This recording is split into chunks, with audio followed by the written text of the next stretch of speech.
अगर हम lambda 0 m of sodium acetate,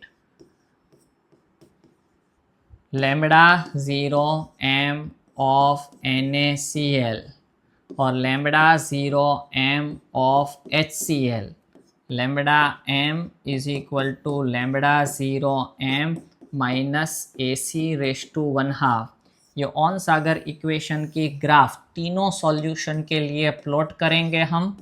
और एक्स्ट्रा प्लोटेशन इंटरसेप्ट, क्योंकि ये तीनों के तीनों स्ट्रॉन्ग इलेक्ट्रोलाइट है, तो वहाँ से इंटरसेप्ट के ऊपर से तीनों की इंडिविजुअल लैम्बडा 0 m हमें मिल जाएगी। अगर तीनों की इंडिविजुअल लैम्बडा 0 m मिल गई तो हम lambda 0 m for acetic acid निकाल सकते हैं। कैसे निकाल सकते हैं वो भी देख लो आप। तो lambda 0 m for CH3COONA plus lambda 0 m for HCl minus lambda 0 m of NaCl।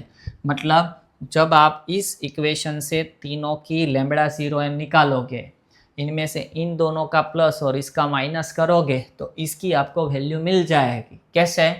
तो इसको देखो कन्वर्ट करें तो lambda 0 m for acetate ion minus plus lambda 0 m of Na plus, ये चार्ज है, हाँ इंडिविजुअल है Kohlrausch, the sum of the individual contribution of the cation and anion, तो वो हो गई limiting molar conductivity for CH3COONA plus ये क्या होगा lambda 0 m for H plus plus lambda 0 m for Cl minus, फिर यहाँ माइनस है तो माइनस। अब देखिए NaCl है तो क्या लिखूँगा मैं lambda 0 m for Na plus, इसके बाद प्लस ही आएगा पर आगे कौन सी साइन है माइनस, तो माइनस माइनस क्या हो जाए माइनस प्लस क्या हो जाएगा माइनस, तो lambda 0 m of Cl minus.